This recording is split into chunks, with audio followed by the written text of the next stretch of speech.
오늘은 앞서 말씀드린 대로 성소주의입니다. 이 시간 편견을 넘어 사랑으로 라고 하는 제목의 말씀으로 은혜를 함께 나누고자 합니다. 우리가 신앙생활을 한다는 것 다시 한번 깊이 생각해보면 아마도 그것은 우리의 편견을 극복하고 하나님의 사랑 안에서 하나가 되기 위한 것일 것입니다. 신앙이라고 하는 것은 외골수록 한쪽만 바라보고 그래서 상대편 또 다른 쪽에 있는 사람을 완전히 제쳐놓고 생각하는 것이 아니라 세상에 있는 모든 사람들, 많은 사람들, 그리고 모든 살아있는 것들, 그것을 하나님의 눈으로 바라보는 것, 이것이 신앙이 아닌가 싶습니다. 그러기에 우리가 신앙생활을 잘 하기 위해서는 한쪽만 바라보는 것, 한 가지 생각으로만 한쪽으로 쏠려있는 편견을 넘어서야 하는 것입니다. 오늘 이 독서 말씀 사도행전에 보면 예수님의 수제자라고 할 베드로도 그가 가지고 있던 편견을 깨는 놀라운 체험을 하고 있습니다. 베드로가 편견을 깬 사건은 다름 아닌 이방의 도시 욥바라고 하는 곳에서 일어났습니다. 베드로는 갈릴레아에서 태어났지만 그래서 저 북쪽으로 또 그리고 지중해변에 있는 바닷가 도시 욥바를 가본 적이 없습니다. 아니, 가고 싶지도 않았습니다. 왜냐하면 이방인의 땅이었고 절대로 그들은 구원받을 수 없는 백성들이라고 생각했기 때문에 욥바를 가려 하지 않았습니다. 그런데 예수님이 제자가 되어서 이제 예수님이 죽었다가 부활하시고 승천하고 나서 베드로가 예수님의 제자들 중에 대장이 되었습니다. 예루살렘 교회를 책임지는 책임자 자리에 있게 되었습니다. 그러던 어느 날 저 이방의 도시 욥바에서도 많은 사람들이 예수님을 영접하고 복음을 받아들였다는 그런 얘기를 들었습니다. 그래서 예루살렘 교회의 책임자로서 그 욥바라는 도시를 가게 되었습니다. 이방인들, 할례를 받지 않는 사람들, 그래서 유다교인들은 아니 예수님의 제자들조차도 편견을 가지고 있던 그 터에 베드로는 욥바라는 도시에서 놀라운 영적인 체험을 합니다.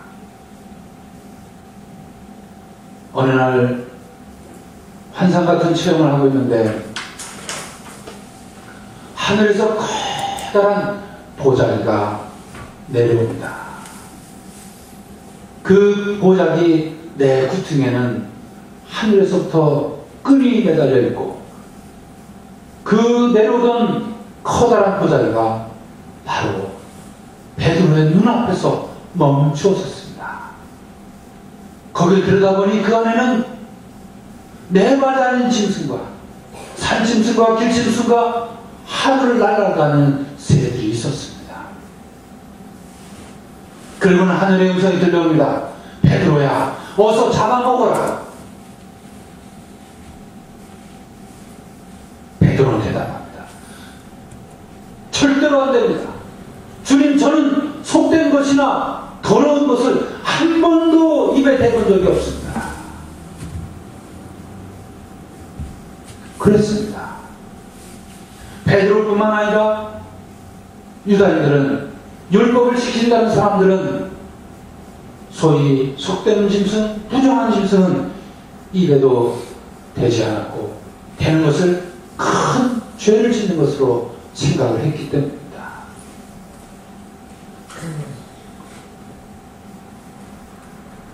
그러자 또다시 하늘의 음성이 들려옵니다. 하나님께서 만드신 것을, 하나님께서 깨끗하게 만드신 것을 속되게 하지 말라. 여기에서 베드로는 충격을 먹었습니다.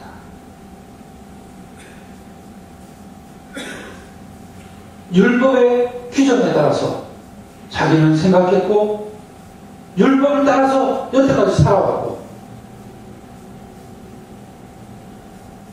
그러나 하늘의 음성은 하나님께서 만드신 것은 모두가 다 깨끗한 것이다, 정한 것이다, 속되다 하지 말라, 이렇게 말씀하고 있습니다. 이제 하늘의 복음이 예수 그리스도를 통해서 예루살렘과 유다와 사마리아뿐만 아니라 갈릴레아, 그리고 예수님 말씀하신 대로 땅 끝까지 이르러 나의 복음을 전하라고 하는 이 말씀을, 이 사명을 들은 베드로, 예수님의 제자들에게 하늘의 음성은 이렇게, 이제 너희가 가지고 있는 편견, 율법의 편견을 넘어서 이제 사랑으로 하나님과의 관계를 회복하라고 이렇게 말씀을 주셨습니다.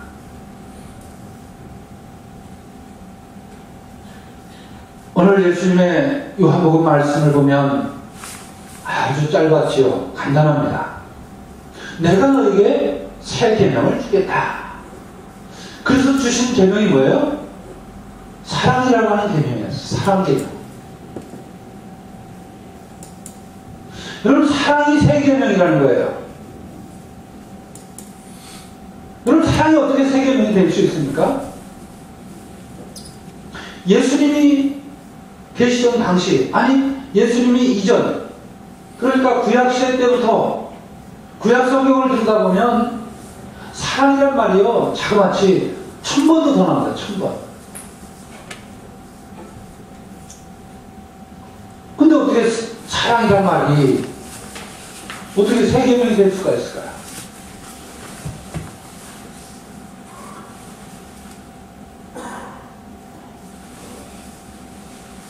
하지만 잘 들어보면 예수님은 단순한 사랑을 얘기한 것이 아닙니다.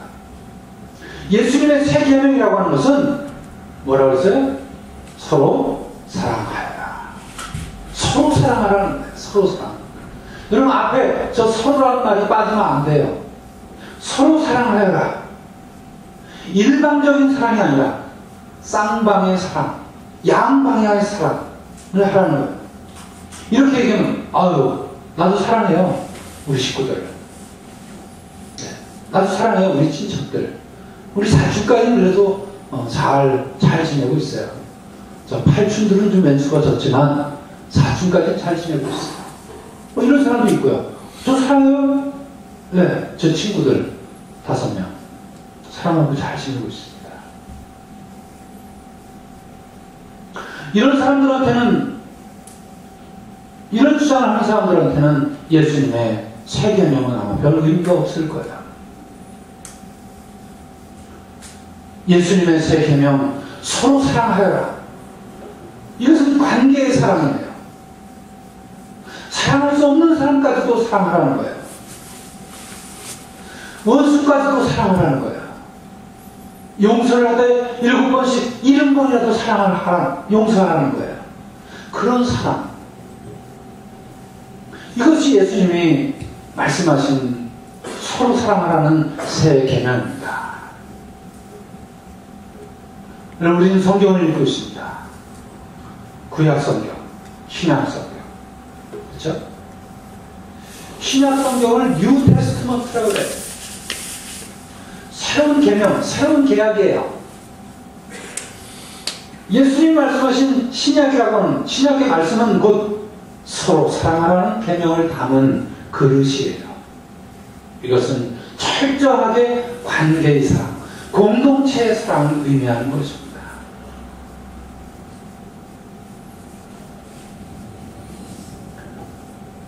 그러나 우리는 여기서 잊어서는 안 될 것이 있습니다. 우리가 끼리끼리 하는 단순한 사랑, 이것이 예수님이 말씀하신 서로 사랑하라는 이야기가 아니에요. 예수님의 사랑이라고 하는 것은 바로 그 근원에 하나님이 계시다는 의미를 담고 있습니다. 우리 신앙의 사랑, 그것은 바로 하나님으로부터 내려오는 사랑입니다. 하나님은 넓은, 크신, 무소부재하신 그런 사랑의 하나님이십니다. 그렇기 때문에 우리가 한쪽만 바라보는 편견의 사랑,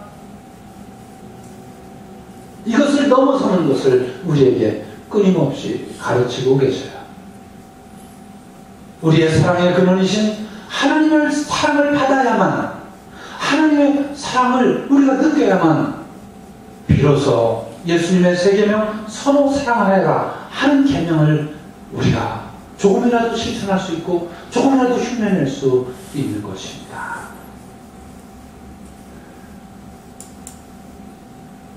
사랑하는 교회 여러분, 오늘은 앞서 말씀드린 대로 성소주의입니다. 성소, 거룩한 부르심, 하느님의 부르심.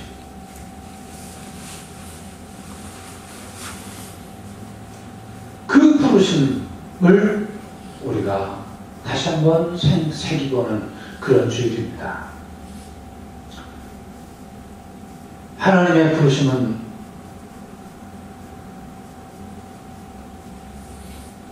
쌍방일 때, 응답을 할 때 비로소 그 성소는 완성이 되는 것입니다. 내일 모레 4월 30일이 성공회대학교가 생긴 개교 기념일입니다. 99년이 되었어요. 내년이면 100주년입니다. 특별히 하나님의 부르심을 받고 성직의 부르심을 받은 우리 신학대학원생들이 학업을 또 기도 수련을 하고 있습니다. 그 부르심을 받은 학생들을 위해서 여러분 기도하시고, 또 한 한 끼라도 좀 사주시고, 책이라도 한번 사주시고, 네, 그런 성소를 좀 다시 한번 확인하는 날입니다. 이처럼 성소라고 하는 것은 하나님이 부르시는데 그 부르심에 응답할 수 있을 때 비로소 성소는 완성이 되는 것입니다. 하나님은 언제나 우리를 부르고 계십니다. 행복할 때도, 가난할 때도, 불행할 때도, 힘들고 고단할 때도, 막막할 때도 항상 하나님은 우리가 어디에 있든지 언제든지 우리를 부르시고 우리에게 사랑을 베풀어 주십니다. 문제는 그 하나님의 부르심을 우리가 응답하느냐, 듣느냐, 못 듣느냐 하는 그런 차이인 것입니다. 그러기에 하나님의 부르심은 우리가 응답할 때 성소는 완성되는 것입니다. 거기서부터 우리의 신앙은 한 발짝 한 발짝 이제 표현을 할 수 있게 되는 것이죠.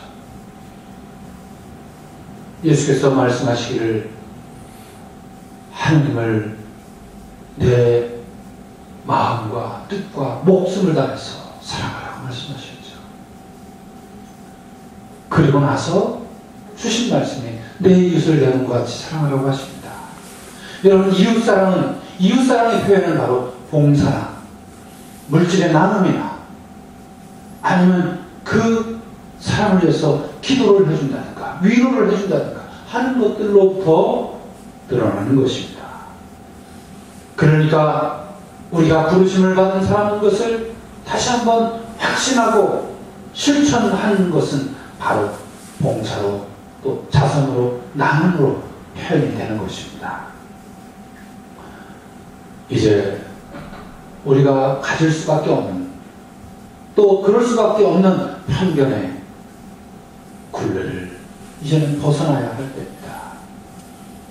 편견을 벗어나서 이 우주를 사랑하시고 또 우리 죄인을 사랑하시고 나를 사랑하시는 그 하나님의 음성 앞에 귀 기울이시고 응답하심으로 이제 우리의 성소를 완성해 가는, 그래서 사랑의 하나님을 우리가 느끼고 고백하는 우리 모두가 되시기를 주의 이름으로 간절히 축원을 드립니다. 아멘. 성부와 성자와 성령의 이름으로 말씀드렸습니다. 아멘.